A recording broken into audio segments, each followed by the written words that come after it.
Way out in the middle of the vast South Atlantic Ocean, there is a tiny speck of land. It's so remote, it's officially the most isolated settlement on Earth. Welcome to Tristan da Cunha, a volcanic peak where a community of less than 250 people have built a life pretty much against all odds. And that, of course, brings us to the big question, the one that hangs over this whole story. In our world, a world that's more connected than ever before, why would anyone choose to live at the absolute edge of everything?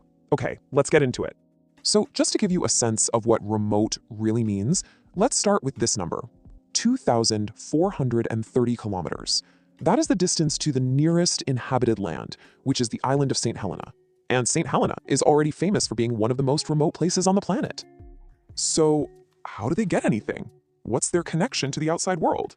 Well, it's just 8 or 9 supply ships that make the trip from South Africa every year. Each one of those journeys is a week-long fight with the open ocean, and it's totally at the mercy of the weather. This isn't some casual ferry ride, you know? It is their lifeline.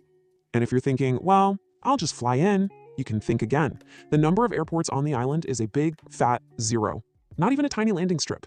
The only way you can get in or out is by boat. It really is a fortress surrounded by water. So you see, this isolation, it isn't just about the miles. The island's geography itself makes it a fortress. It's a tough, unforgiving place that has shaped every single part of life for the people who call it home. I mean, just look at the layout of this place. The island is basically just the top of a huge volcano, with Queen Mary's Peak right in the middle. You've got these massive sheer cliffs, we're talking over 600 meters high, that just drop straight into the sea. This makes almost the entire coastline impossible to get to. The one and only town, Edinburgh of the Seven Seas, is just clinging to the only little patch of flatland they've got. And on top of all that, they're sitting right in the path of the roaring 40s, these incredibly strong winds. It's no wonder their entire economy, their lifeblood, comes from the sea, and specifically from the Tristan rock lobster. So how on earth did anyone end up living here permanently? It's an amazing story, and it's not one of some grand plan. It's really a story about politics, pure chance, and a whole lot of grit. For hundreds of years after a Portuguese admiral first saw it in 1506, nobody cared about the island. The first guy who tried to settle it, an American in 1810, drowned pretty quickly. The real story starts in 1816. The British were super paranoid that the French would use Tristan as a base to rescue Napoleon, who was exiled on nearby St. Helena. So they formally annexed it and put a garrison there. But then, a year later, when the garrison packed up to leave, history took this incredible turn.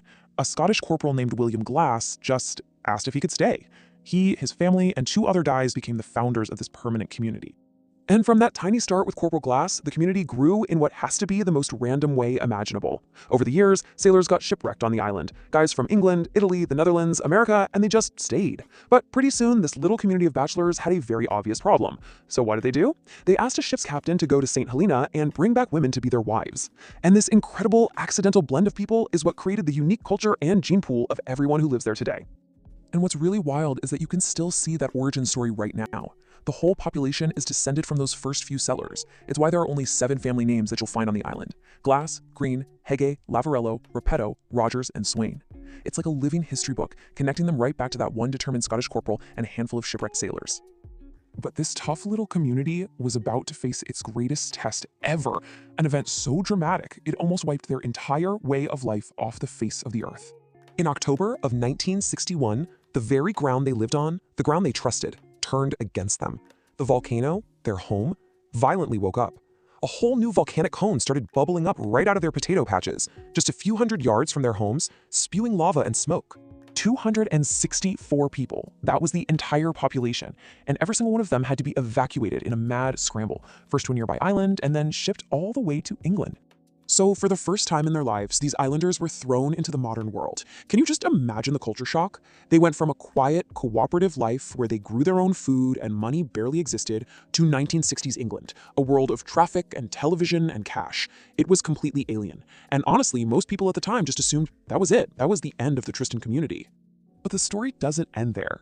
In fact, this is where it gets truly fascinating, because after seeing what the modern world had to offer, the Tristanians made a choice that just stunned everybody.